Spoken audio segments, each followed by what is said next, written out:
Am I a good candidate for female hair transplant? Hair thinning, female pattern hair loss started 3 years ago, most intense 6 months ago. I never had thick hair. Should I undergo hair transplant now, or maybe I should wait for more hair loss to show? Am I a good candidate for a hair transplant? How many grafts will I need? And the last one, is it okay to bleach transplanted hair after a while? Thank you for your question.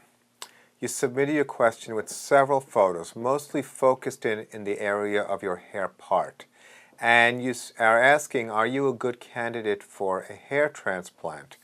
You're asking about the numbers of grafts.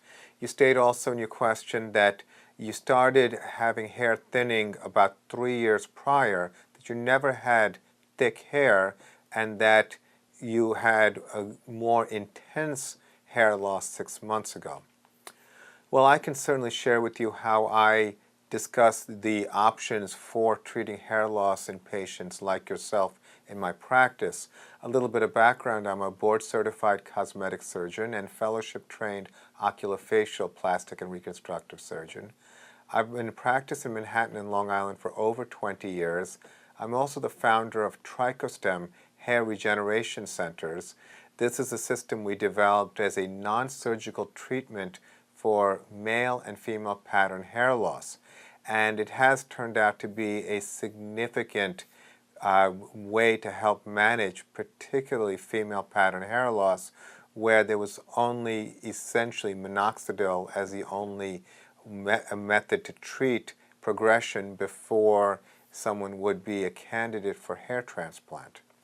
So to begin with, it is important to have a proper diagnosis before you undergo any intervention.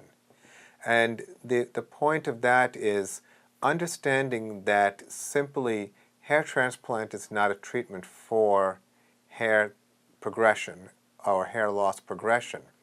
Hair transplant is a way to put hair where there isn't hair. And I think that, just to get to your main question, if you look at your scalp, you will notice that the density of your hair is still significant enough that I think it is unlikely that any hair transplant surgeon will feel comfortable about doing a transplant where there is so much existing hair. There's a variety of reasons, or there are several reasons for that, but one of which is something basically called collateral hair loss. If you have existing hairs, when the placement of hair is done, it can potentially cause trauma to your existing hair, resulting in significant loss, which will not be very productive. But more importantly, it comes down to what is the diagnosis. Now, statistically speaking, 95% of hair loss is genetic pattern hair loss, known as androgenetic alopecia. However, when it comes to the practical workup of hair loss in women, I generally defer first to having my patients have hormone levels checked by either their gynecologist or dermatologist or endocrinologist, just to get a certain sense of any issues related to hormonal levels as being a source. Further, I would say that the way you phrased your question, where you stated that you've been losing hair for 3 years and it became more intense 6 months ago, my follow-up question would be does that mean you've been experiencing a lot of hair shedding? Hair shedding is generally not quite characteristic of genetic pattern hair loss. It's more characteristic of a condition called telogen effluvium.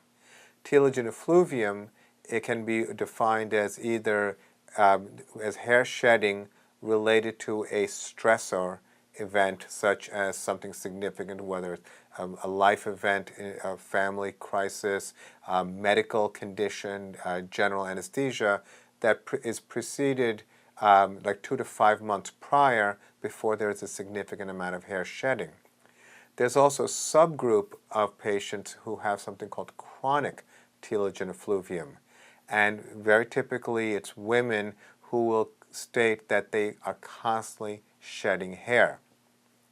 The distinction between a chronic telogen effluvium patient and an androgenetic alopecia patient is that even though the patient is shedding a lot of hair, generally speaking, they don't appear to be progressively thinner. The challenge we often have is we have to deal with sometimes a mixed picture, where by microscopy we can see that there is miniaturization or thinning of a lot of hair, and the patient also is challenged by chronic hair shedding. And there's very little that is really understood about this condition, and there have been some theories presented about variable fluctuations of hormone levels that might be relevant in a situation like yours, if you've had hair shedding. Now, to speak to the management of female pattern hair loss, let's say you're not dealing with any of the telogen effluvium. Well, in our practice, we typically treat our patients with a treatment called hair regeneration. And what hair regeneration evolved from was an accidental discovery that thinning hairs became thicker when we were doing hair transplant, and we're using a wound healing material to help improve the survivability of hair grafts as well as the donor area where the hairs were harvested from. From that evolved a challenge to see if we can get that effect to be consistent. Well, much has been learned over the course of 7+ years since we initiated this, and I've developed a system that also characterizes specific subgroups. And these subgroups are defined essentially by age, gender, age of onset of hair loss, degree of hair loss, rate of progression of hair loss, and other medical conditions, so that we have essentially categories to assign patients and not just put everybody under the broad category of androgenetic alopecia. The reason for this is that the treatments that we do are customized to those particular categories. And so the goal is essentially managing hair loss. I always tell my patients that this condition, if it's androgenetic alopecia and there are no other contributing variables, then you're dealing with something that is hardwired in your DNA. And so hair loss treatment is really hair loss management.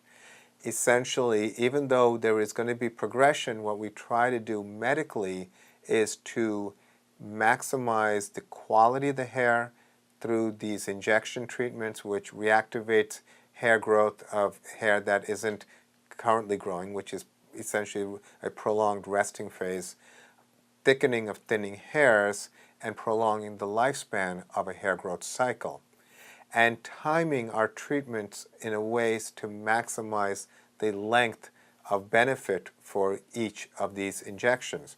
And generally speaking, our injections are timed for many of our female patients from one injection followed by 18 to 24 months later, another injection.